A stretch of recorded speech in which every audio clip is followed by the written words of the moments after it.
Hey guys, Dr. Epic here, back with some more Mass Effect racism for you. In this video we will rank the Turian race, as well as speculate on what their role for the next Mass Effect game will be. Thank you for clicking, and let's get to it. The Turians are another bipedal humanoid species. They are characterized by their avian or dinosaur features, metallic carapaces, and distinct face paint or lack thereof.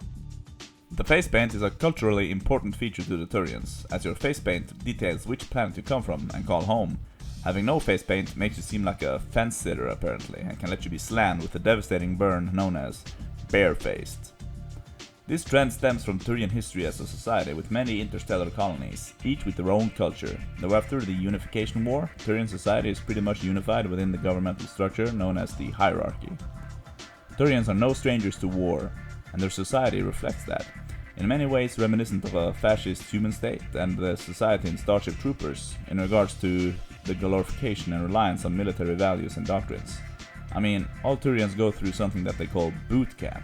An admirable side of Turian society is that they all share a deep-seated desire to put the group's needs above their own, leading to a more selfless society. Apparently, the Turians make lousy individual entrepreneurs, but I guess you can say they make up for their shortcomings with a good work ethic and public service desire. The Turians' strong impact on the Mass Effect universe stems from their large and powerful military, donning the biggest fleet in the galaxy, if you look away from the Quarian migrant fleets. They serve the peacekeeper role, as it's usually referred to as, a trait they seem to have brought with them to Andromeda in the Apex units. They were instrumental in stopping the Krogan rebellions, delivering the genophage, and played a big role in the First Contact War against the humans.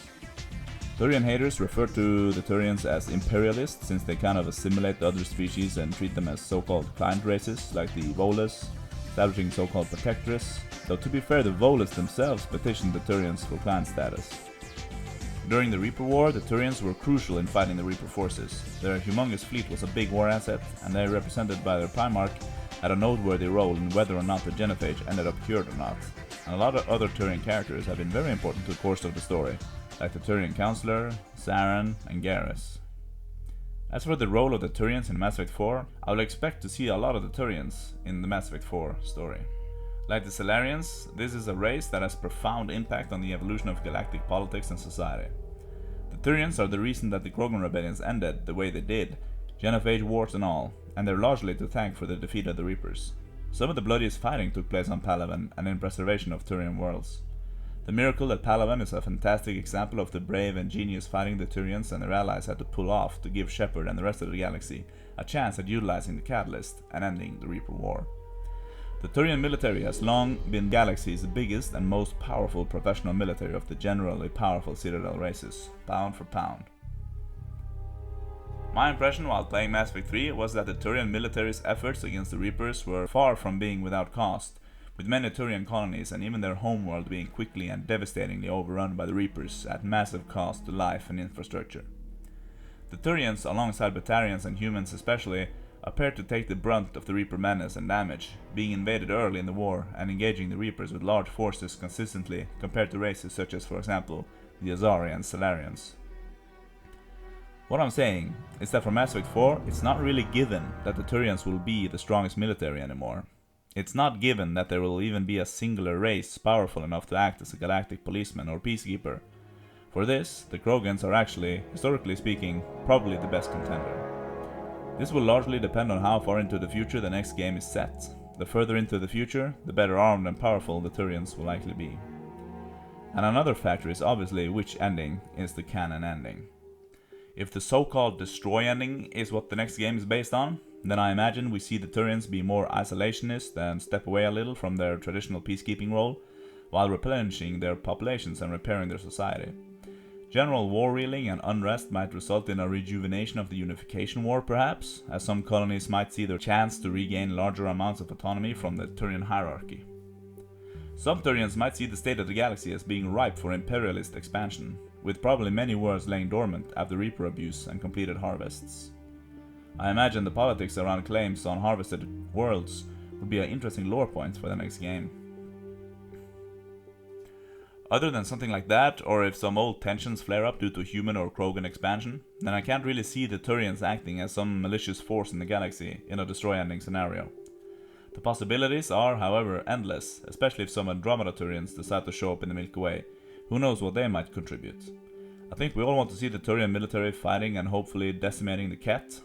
Power level wise, I've always imagined the Ket on par or something around that level with the Turians. And I want our bird boys to humiliate those bony simps. If the control or synthesis ending is canon, then I imagine the Turians being an important player in those scenarios as well.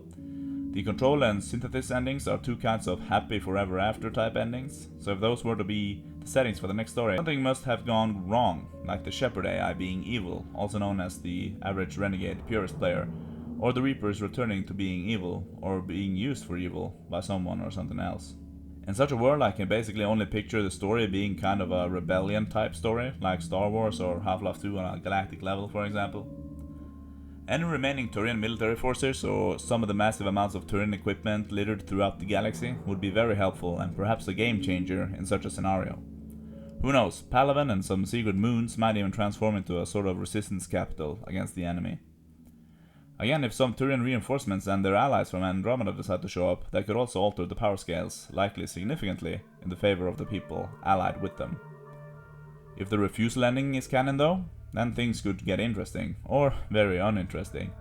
That's the ending where you reject the catalyst alternatives and let the Reapers continue to successfully harvest the entire Milky Way and pave way for another cycle. If the Reapers are successful, then good game well played, I guess. Turians are dead forever except for those who managed to escape to Andromeda. If they decided to strike the Reapers while they were sleeping in dark space, I imagine Turian strategy and military traditions would be key in achieving that, though I imagine them seeing the necessity in bringing along other races of such an operation to be successful, especially given the Helios Turians' significantly smaller military capacity compared to the Milky Way hierarchy. If the Reapers are defeated by the next cycle in the refusal ending, like the cinematics for the refusal ending seems to show, then the only Turians in existence will be the Andromeda Turians, who as we know are currently struggling with the Ket and Scourge among other things. If they decided to return to the Milky Way, it would be interesting to see how the Turians would react to seeing a collection of potentially completely new species ruling the galaxy, like the Yogg for instance, or evolved Pyjaks, who knows. I imagine the Turians want to reaffirm their traditions and independence. If they can't get their homeworld Palaven or any other planets to use, I imagine them immediately starting to plot a reconquest to bring back their former glory and avoiding becoming another migrant fleet. Turians do have a lot of cool lore, no doubt, no doubt. And they no doubt have a lot of impact on the story and are very well represented and fleshed out in the games. Their design is also fairly unique and memorable. The X factor isn't super strong to me personally on these guys, but their potential for the next game is something that I really want to see. So to summarize, I will be giving the decisive weight to how memorable and good the Turian characters in general are, so I will have to place the Turians comfortably in the Liara tier.